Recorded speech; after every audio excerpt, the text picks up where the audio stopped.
बिस्मिल्लाहिर्रहमानिर्रहीम। आज की वीडियो के अंदर हम पढ़ेंगे शिज़ोफ्रीनिया। शिज़ोफ्रीनिया की डेफिनेशन क्या होती है, ये क्या चीज़ होती है। Schizophrenia is characterized by delusion, hallucination and lack of insight. ये तीन चीजें जब हमें मिल रही हों, डिल्यूजन, हेलुसिनेशन और लैक ऑफ इंसाइट, तो हम कहते हैं एक बंदे को शिज़ोफ्रीनिया है। अब हम बारी बारी डिस्कस करते हैं कि ये तीनों चीजें क्या हैं। डिल्यूजन हम बोलते हैं फॉल्स बिलीफ को, ठीक है। हेलुसिनेशन हमारे पास होती है perception of a thing without any stimulus, यानी कि आप लोगों को किसी चीज की, फॉर एग्जांपल आप लोगों को लग रहा है आवाजें सुनाई दे रही हैं, लेकिन कोई बोल ही नहीं रहा, चुप है हर कोई स्टिमुलस है ही नहीं, उसके बावजूद आप लोगों को लग रहा है कि आप लोगों को आवाजें सुनाई दे रही हैं या आप लोगों को कोई ऐसी चीज दिखाई दे रही है, उसको हम बोलते हैं हेलुसिनेशंस।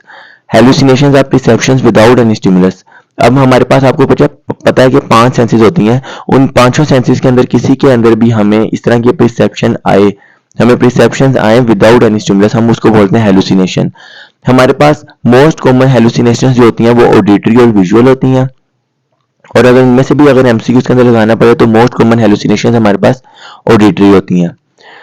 अब एक इंपॉर्टेंट एमसीक्यू आता है, अगर बाद दफा एमसीक्यू में पूछ ले कि most common cause of visual hallucination क्या है, तो आप लोगों ने वो शिज़ोफ्रेनिया नहीं लगाना, क्योंकि most common cause of visual hallucination जो है वो हमारे पास डिलीरियम ट्रेमेंस है। विजुअल हेलुसिनेशन की मिसाल मैं आप लोगों को दोबारा दे देता हूँ। विजुअल हेलुसिनेशन ये चीज है कि एक बंदा है, वो बार बार कहता है कि मुझे कोई जिन दिखाई दे रहा है, लेकिन उसको कुछ भी नजर नहीं आ रहा, वहां पे कोई ऐसा स्टिमुलस है ही नहीं। इसके बावजूद अगर वो ऐसा बोलता रहेगा तो इसका मतलब है कि वो हेलुसिनेशन है।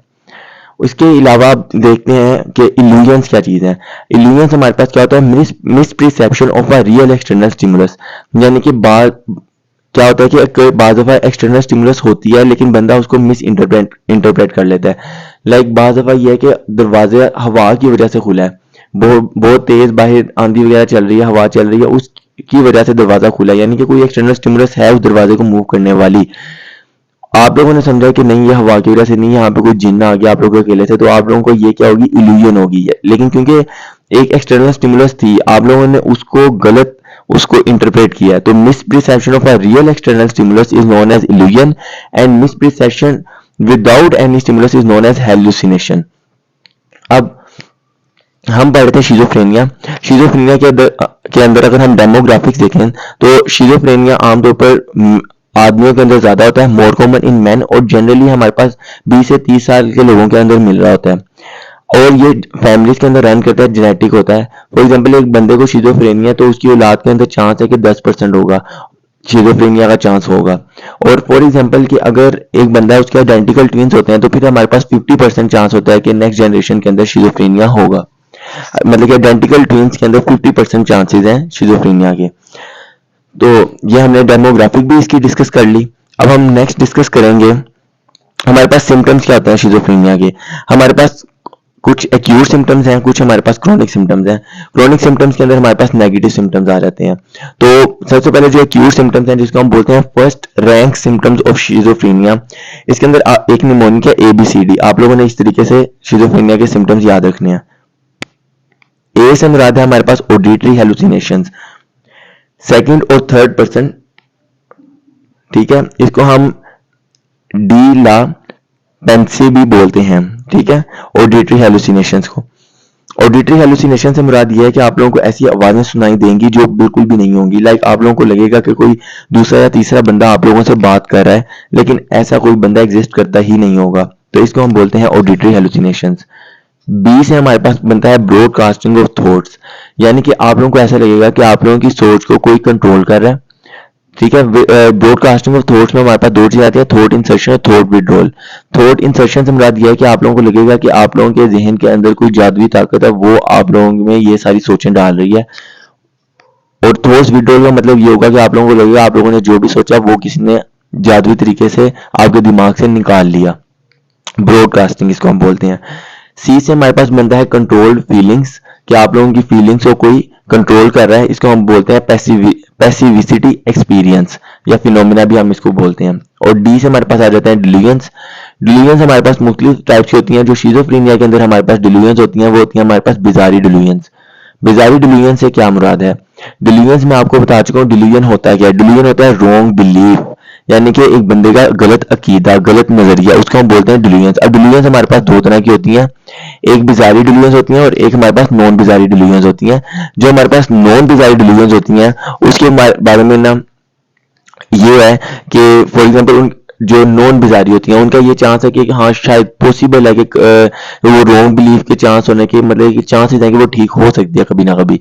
और एक हमारे पास होती हैं नॉन बिजारी डिल्यूजन्स जिनके कोई चांसेस नहीं होते कि वो कभी भी ठीक होंगी, मतलब कि उसका वो अकीदा कभी भी ठीक हो सकेगा। इसके अलावा कुछ और हमारे पास डिल्यूजन होती हैं, like delusion of reference. Delusion of reference के अंदर ये होता है कि फॉर एग्जांपल एक बंदा न्यूज़ देख रहा होता है तो उसको लगता है कि उसके अंदर उसको कोई मैसेज दिया जा रहा है। अब न्यूज़ कास्टर का तो कोई मतलब कि नहीं, वो तो बता रहा है कि दुनिया के अंदर जल्जला आया, ये हुआ वो हुआ, लेकिन जो सुनने वाला है वो डिल्यूजन, उसको डिल्यूजन है, मतलब कि वो सोच रहा है कि इसके जरिए मुझे कोई मैसेज दिया जा रहा है। तो ये जो हमारे पास होती है डिल्यूजन ऑफ रेफरेंस। एक हमारे पास होती है डिल्यूजन ऑफ ग्रैंडियोसिटी। उसके अंदर ये होता है कि बंदा जो होता है कि गलत अकीदा है ना, डिल्यूजन क्या है, गलत अकीदा, गलत सोच है। तो डिल्यूजन ऑफ ग्रैंडियोसिटी का मतलब यह है कि बंदे को लगता है कि उसके पास ना कुछ जादुई ताकतें हैं। उसका ये अकीदा होता है, उसका ये मतलब कि नजरिया होता है कि उसके पास कोई जादुई ताकत है जिससे वो लोगों के जिस तरह के माइंड पढ़ सकता है, इस तरह सुपर पावर्स इस्तेमाल कर सकता है। Delusion of paranoid. Delusion of paranoid का मतलब ये होता है कि शक, उसको ना ये उसका गलत मतलब कि नजरिया होता है, ये गलत अकीदा होता है कि हर कोई उसको मतलब कि एक्सप्लोर करने की कोशिश कर रहा है, हर कोई उसके खिलाफ ही काम कर रहा है। फिर हमारे पास आता है डिल्यूजन ऑफ निहिलिस्टिक। अच्छा, डिल्यूजन ऑफ निहिलिस्टिक ये चीज होती है कि एक बंदा ये सोचता है कि मतलब उसका गलत नजरिया होता है कि किसी के बारे में कि ये वाला बंदा तो एग्जिस्ट करता ही नहीं है, ये वाला बंदा मर चुका है। और फिर लास्ट में हमारे पास आता है डिल्यूजन ऑफ इरोटोमैनिक। इसका मतलब ये होता है कि बंदे का गलत नजरिया होता है, अपनी तरफ से उसको लगता है कि वो किसी के साथ रिलेशनशिप में है। तो ये सारी हमारे पास डिल्यूजन थी जो हमारे पास मेनली हमारे पास जो इसके अंदर शिजोफ्रेनिया के अंदर हमारे पास बिजारी डिल्यूजन मिल रही होती हैं जो कि एक्यूट सिम्टम है शिजोफ्रेनिया का। ये first rank symptoms of acute schizophrenia complete हो गए। नेक्स्ट हमारे पास आते हैं सिम्टम्स ऑफ क्रोनिक शिजोफ्रेनिया। इसके अंदर भी मैंने एक निमोनिक बनाया बाप, BAAP, यानी कि एक दफा बी से बनाना है, ब्लंटेड और फ्लैटेंड। फिर आप लोगों ने 3 A लिखने हैं, एक है एवोल्यूशन, फिर है ओटिज्म और फिर है एलोगिया। एवोल्यूशन होता है apathy and loss of drive. Autism हमारे पास होता है सोशल आइसोलेशन, बंदा बिल्कुल अकेला रहना पसंद करता है। एलोगिया हमारे पास होता है पुअर्टी ऑफ स्पीच, बंदा बोलना बिल्कुल पसंद नहीं करता। और लास्ट में हमारे पास आ जाता है पुअर सेल्फ कंट्रोल। तो ये हमारे पास 4 क्रोनिक और शिजोफ्रेनिया के सिम्टम्स हैं जिनको हम नेगेटिव सिम्टम्स भी कहते हैं। अब हम देखेंगे पैथोजेनेसिस और शिजोफ्रेनिया एंड रिस्क फैक्टर्स। पहली बात यह कि मैंने आप लोगों को बताया था कि इसके स्ट्रॉन्ग जेनेटिक प्रीडिस्पोजिशन है। लाइक मैंने बताया था कि अगर एक पेरेंट्स का है तो 10% चांसेस है उसकी आगे जो जनरेशन होगी उसके अंदर शिजोफ्रेनिया होगा, 10% चांसेस हैं। अगर आइडेंटिकल ट्विंस में 50% चांसेस हैं। तो स्ट्रॉन्ग जेनेटिक प्रीडिस्पोजिशन है इसकी पैथोजेनेसिस और रिस्क फैक्टर्स के अंदर।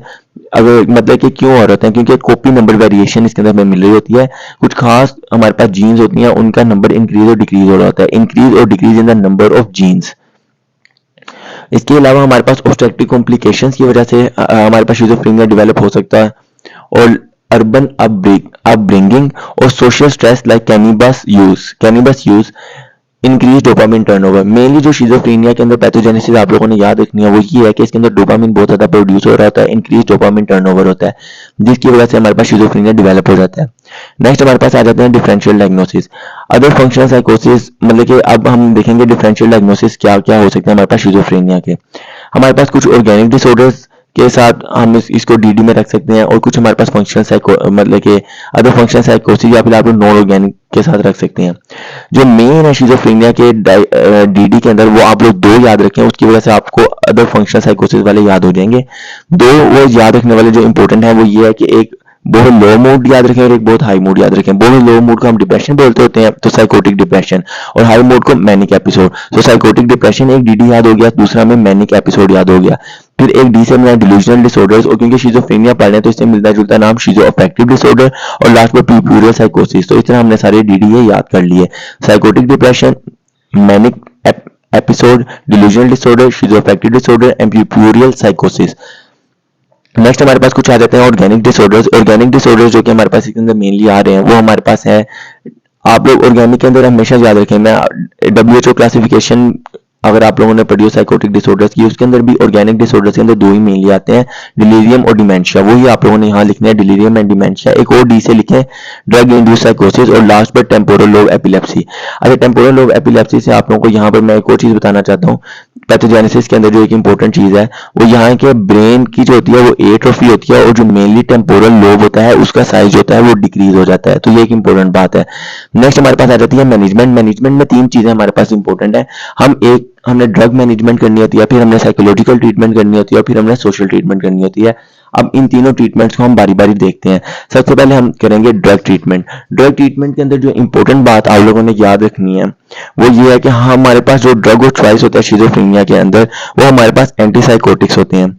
ठीक है, सबसे पहले कि फॉर एग्जांपल एक बंदा है, उसको शिजोफ्रेनिया का पहला अटैक हुआ, तो पहले अटैक के बाद हमने उसको हॉस्पिटल के अंदर एडमिट रखना है, उसको स्टेबलाइज करके फिर घर भेजना है। तो पहला अटैक रिक्वायर्स हॉस्पिटल एडमिशन।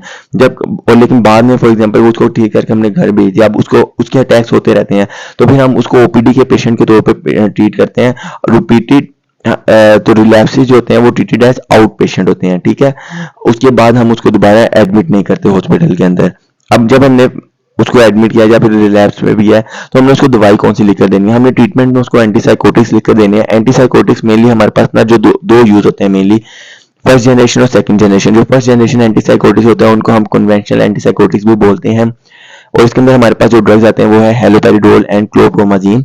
इन ड्रग्स का साइड इफेक्ट ये है कि ये हमारे पास एक्स्ट्रा पैरामिडल साइड इफेक्ट्स या एक्स्ट्रा पैरामिडल सिम्टम्स जो हैं वो बहुत ज्यादा करवा देते हैं। प्लस एंटीसाइकोटिक्स के जो होते हैं ना वो 2 से 4 वीक्स चाहिए होते हैं कि वो मैक्सिमली इफेक्टिव हो। अच्छा, उसके बाद क्योंकि एक्स्ट्रा पैरामिडल सिम्टम्स की वजह से हमें बाज़ दफ़ा सेकंड जनरेशन एंटीसाइकोटिक्स यूज करने पड़ते हैं, जिनको हम न्यूअर एजेंट्स भी बोलते हैं, जिसके अंदर हमारे पास दो ड्रग्स आते हैं। एक हमारे पास है क्लोजापिन, एक हमारे पास है क्लोजापिन, और दूसरा हमारे पास है ओलेंजापिन, क्लोजापिन एंड ओलेंजापिन। अब ये इसका एक फायदा तो ये है कि इसकी वजह से हमारे पास एक्स्ट्रा पैरामिडल सिम्टम्स जो होते हैं वो कम होते हैं, लेकिन इसका साइड इफेक्ट ये है कि इसकी वजह से हमारे पास मेटाबॉलिक डिस्टर्बेंस हो जाती है, वेट गेन हो जाता है, और डिसलिपिडीमिया डेवलप हो जाता है। इस वजह से हम क्लोजापिन और लेंजापिन को कम यूज करते होते हैं सेकंड जनरेशन एंटीसाइकोटिक्स को। लेकिन वो बंदा जो कि फर्स्ट जनरेशन एंटीसाइकोटिक्स से ठीक नहीं हो पा रहा, उसके अंदर फिर हम सेकंड जनरेशन एंटीसाइकोटिक्स या फिर आप लोग न्यू एजेंट्स जिनको कहते हैं क्लोजापिन और लेंजापिन, इनको यूज कर सकते हैं। अब क्लोजापिन से मुतालिक कुछ इंपॉर्टेंट बातें हैं, क्योंकि क्लोजापिन के ना ये है कि अगर ऑडिटरी हेलुसिनेशन के लिए आप लोगों से पूछा जाए कि बेस्ट ड्रग कौन सा है, तो क्लोजापिन हमारे पास ऑडिटरी हेलुसिनेशन के लिए बेस्ट ड्रग होता है। लेकिन इसका एक साइड इफेक्ट है, ये हमारे पास ए ग्रेन्युलोसाइटोसिस करवाता है। उस ए ग्रेन्युलोसाइटोसिस की वजह से हमारे पास क्या होता है, व्हाइट ब्लड सेल को हमें मॉनिटर करना पड़ता है, और हम उसको वीकली बेसिस के ऊपर व्हाइट ब्लड सेल को मॉनिटर करते हैं। प्लस एक सेकंड थिंग ये है कि आप क्लोजापिन को कभी भी सडनली, मतलब कि एक बंदा है उसको आप लोगों ने शिजोफ्रेनिया की ट्रीटमेंट कंप्लीट हो गई है, अब आप लोग उसको ये नहीं कहेंगे कि आप क्लोजापिन लेना बंद कर दें, नहीं। अगर आप लोगों ने क्लोजापिन को ऐसे फौरन बंद किया तो उसकी वजह से शिजोफ्रेनिया का अटैक दोबारा होगा, रिलैप्स का चांस बढ़ जाता है। इसलिए क्लोजापिन की डोज को आहिस्ता आहिस्ता आहिस्ता टेपर ऑफ करना पड़ता है। अब हम ये जो एंटीसाइकोटिक्स दे रहे हैं, फर्स्ट जनरेशन सेकंड जनरेशन, ये जाके कर क्या रही हैं, किस तरीके से शिजोफ्रेनिया को ट्रीट कर रहे हैं, इनका मैकेनिज्म ऑफ एक्शन क्या है? इनका मैकेनिज्म ऑफ एक्शन ये है कि ये डोपामिन D2 रिसेप्टर्स के ऊपर जाकर एक्ट करते हैं और उनको ब्लॉक करते हैं। तो they work by blocking dopamine D2 receptors. अगर अब ड्यूरेशन ऑफ ट्रीटमेंट की बात की जाए, तो अगर किसी बंदे को एक अटैक हो गया, एपिसोड ऑफ शिजोफ्रेनिया सिर्फ एक दफा भी हो गया, तो उसको 1 से 2 साल तक एंटीसाइकोटिक्स की मेडिकेशन लेनी पड़ेगी। ये एक इंपॉर्टेंट बात है। अब इतनी लंबी हम एंटीसाइकोटिक्स दे नहीं सकते क्योंकि इनके बहुत ज्यादा साइड इफेक्ट्स होते हैं, तो हम इनको क्या करते हैं, deport injections, slow releasing deport injections की फॉर्म में हम इनको देते होते हैं। अब नेक्स्ट बात करेंगे ड्यूरेशन ऑफ ट्रीटमेंट की। हम बात कर रहे थे, तो फॉर एग्जांपल एक एपिसोड पे हमने 1 से 2 साल के लिए दे दिया, और अगर ये सब्सिक्वेंट अटैक्स हो रहे हैं तो फिर हम उसको लॉन्गर ड्यूरेशन के लिए देते हैं। नेक्स्ट हमारे पास आ जाती है साइकोलॉजिकल ट्रीटमेंट। साइकोलॉजिकल ट्रीटमेंट में आप लोगों से 2 नाम याद रखेंगे कि आप लोगों ने CBT करनी है, कोग्निटिव बिहेवियरल थेरेपी। इसके अलावा आप लोगों ने फैमिली एजुकेशन, बहुत इंपॉर्टेंट है, इसके अंदर फैमिली एजुकेशन करनी है। लास्ट में हमारे पास आ जाती है सोशल ट्रीटमेंट। सोशल ट्रीटमेंट के अंदर आप लोग याद रखने के इसके अंदर मल्टी डिसिप्लिनरी टीम होगी, और एक इंपॉर्टेंट नाम इसके अंदर याद रख लें, केयर प्रोग्राम अप्रोच।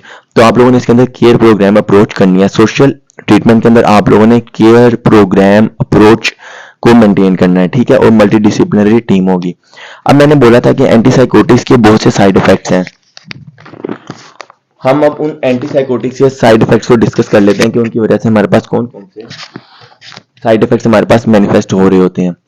तो अगर आप देखें तो सबसे पहले, क्योंकि हमने डोपामीन को रोकने के लिए ड्रग्स दिए थे, तो affects due to dopamine blockade.